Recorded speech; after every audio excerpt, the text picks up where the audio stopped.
अब एक काम करते हैं, आपको एक बहुत ही क्रूशल जानकारी दे रहे हैं। 3 अगस्त यानी मंडे से ट्रेडिंग बदल जाएगी।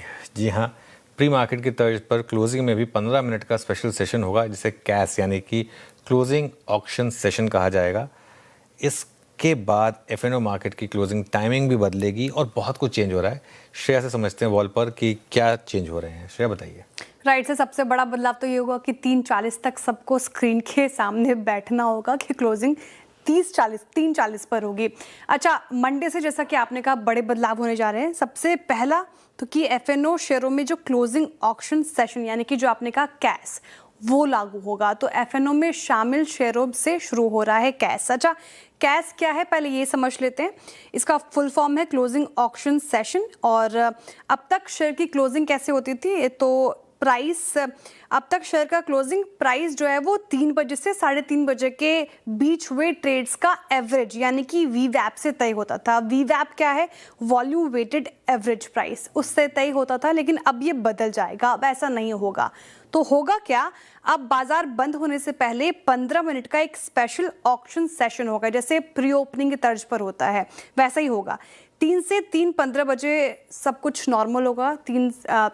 3:15 तक एवरीथिंग विल बी नॉर्मल, लेकिन उसके बाद के बदलाव होंगे। तो 3:15 से एफएनओ शेयर की जो कैश मार्केट ट्रेडिंग है वो रुक जाएगी।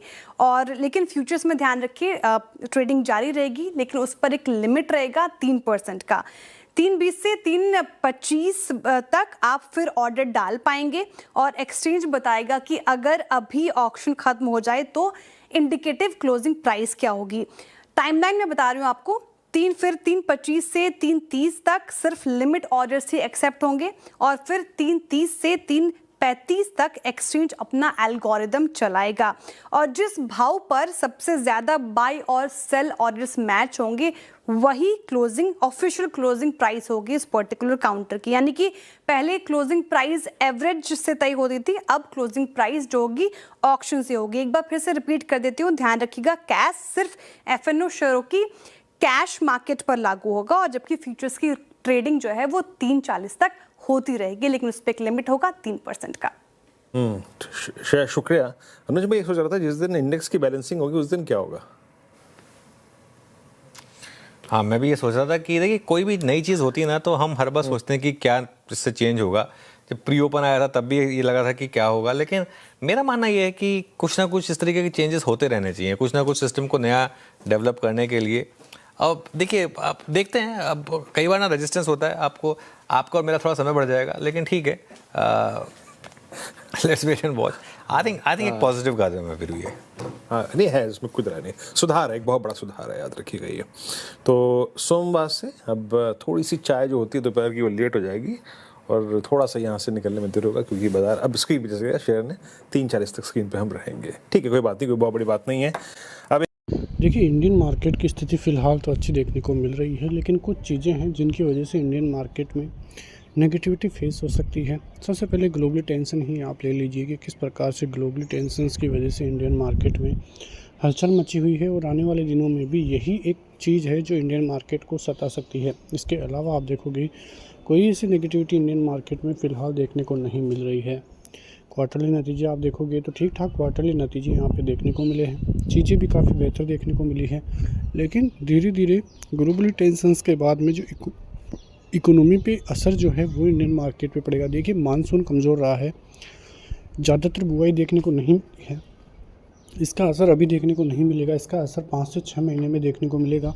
जब फसल की कटाई होगी तब पता लगेगा कि कितनी गिरावट जो है बुआई में आई है, कितनी गिरावट, कितने मीट्रिक टन कम अनाज पैदा हुआ है। तब जाके महसूस होगा कि चीज़ें जो है वैसी नहीं हैं जैसा हमें दिखाई दे रही है। ऐसा नहीं है कि खेती नहीं हो रही है, लेकिन चीज़ें जो है वो अच्छी नहीं हैं। मानसून कम आने की वजह से बहुत ज़बरदस्त चीज़ें जो है गड़बड़ाती हुई नज़र आई है। यहाँ पे आप देखोगे तो जो इकोनॉमी पे असर है वो बाद में देखने को मिलेगा। अभी जो क्रूड ऑयल के दाम बढ़े हुए हैं, पेट्रोल डीजल के दाम में बढ़ोतरी हुई थी, उसका असर भी आने वाले दिनों में देखने को मिलेगा, क्योंकि कोस्टिंग जो है सभी फैक्ट्रीज़ वगैरह और जो प्रोडक्ट है उनकी कोस्टिंग बढ़ेगी तो फिर अपने आप ही इंडियन मार्केट में इकोनॉमी पे असर पड़ेगा, अर्थव्यवस्था डामाडोल होगी तो ये चीज़ें जो हैं वो इंडियन मार्केट के लिए काफ़ी नेगेटिव भी रह सकती हैं। लेकिन फ़िलहाल आप देखोगे इंडियन मार्केट की स्थिति, तो ओवरऑल पहले से ही गिरावट इंडियन मार्केट में दिखाई दे रही थी इतने दिनों से बाज़ार में। पिछले 3-4 महीनों में आप देखोगे तो कंसोलिडेशन की स्थिति ही इंडियन मार्केट लेकर चल रहा था। ज़्यादा कुछ चीज़ें इंडियन मार्केट की तरफ से देखने को दिखाई नहीं दे रही थी। तो यदि चीज़ों में बदलाव नहीं होता है, इसी प्रकार से इकोनॉमी स्टेबल रहती है, तो इंडियन मार्केट के लिए काफ़ी फ़ायदा देखने को मिल सकता है। क्योंकि अदर कंट्रीज़ में आप देखोगे तो वहाँ के जब मार्केट ऑल टाइम हाई पे दिखाई दे रहे थे, वहीं इंडियन मार्केट में लगातार गिरावट देखने को मिल रही थी। थोड़ी सी भी नेगेटिव न्यूज़ इंडियन मार्केट के लिए खतरा देखने को मिल रही थी, लेकिन अब धीरे धीरे बदलाव हो रहा है। नेगेटिव न्यूज़ पे इंडियन मार्केट ज़्यादा असर नहीं कर रहा है, लेकिन जब भी पॉजिटिव न्यूज़ आती है तो वहीं से इंडियन मार्केट में बड़ी रैली की संभावनाएं दिखाई देती है। तो यही बदलाव इंडियन मार्केट के लिए काफ़ी पॉजिटिव हो सकता है और आने वाले दिनों में भी इंडियन मार्केट काफ़ी ज़बरदस्त तेज़ी से बढ़ता हुआ नज़र आ सकता है। देखना होगा कि चीज़ें किस प्रकार से बदलती है और आने वाले दिनों में इंडियन मार्केट कहाँ तक जाता है, लेकिन ये बदलाव इंडियन मार्केट के लिए काफ़ी अहम होते हुए नज़र आएंगे। फ़िलहाल इंडियन मार्केट अच्छी रेंज में भी है। रेंज का यदि ब्रेकआउट होता है 24,600 के ऊपर यदि बाज़ार जाता है तो आपको एक बड़ी रैली की संभावनाएं दिखाई देगी, जो इंडियन मार्केट के लिए काफ़ी अहम होने वाली है। अब रैली जो है वो छोटी मोटी नहीं होने वाली है। इंडियन मार्केट की रैली काफ़ी बड़ी होगी, काफ़ी ऊंचाइयों तक बाज़ार भी जाता हुआ नज़र आएगा। तो देखना होगा कि चीज़ें किस प्रकार से बदलते हुए नज़र आती है। फ़िलहाल इंडियन मार्केट की तरफ से ज़्यादा ऐसा नहीं है कि इतनी गिरावट ज़्यादा होगी, लेकिन फिर भी एक रेंज में पिछले 4 से 5 महीने इंडियन मार्केट फंसा हुआ है। 24,800 पार होगा, 25,000 और 25,000 के ऊपर इंडियन मार्केट में एक नया जोन खुलता हुआ नज़र आएगा, जो इंडियन मार्केट को 30,000 के ऊपर लेके जाएगा। चीज़ें बेहतर होगी। बैंक निफ्टी भी फ़िलहाल तो ठीक ठाक ही है। रिजल्ट के नतीजे अच्छे थे, अच्छी तेज़ी भी देखने को मिली थी, लेकिन उसके बाद में अब कंसोलिडेशन का फेज चल रहा है। लेकिन सबसे अहम जुलाई के महीने में केवल आप देखोगे तो 31 जुलाई को भी अच्छी खासी बाइंग थी, तो करीब 6,000 करोड़ की अपन सेलिंग लेके माने तो सबसे कम पिछले 1 से 1.5 साल में ये जो महीना है वो देखने को मिला है। आने वाले दिनों में भी चीज़ें बेहतर होगी। मिलते हैं नेक्स्ट वीडियो में, तब तक के लिए जय हिंद।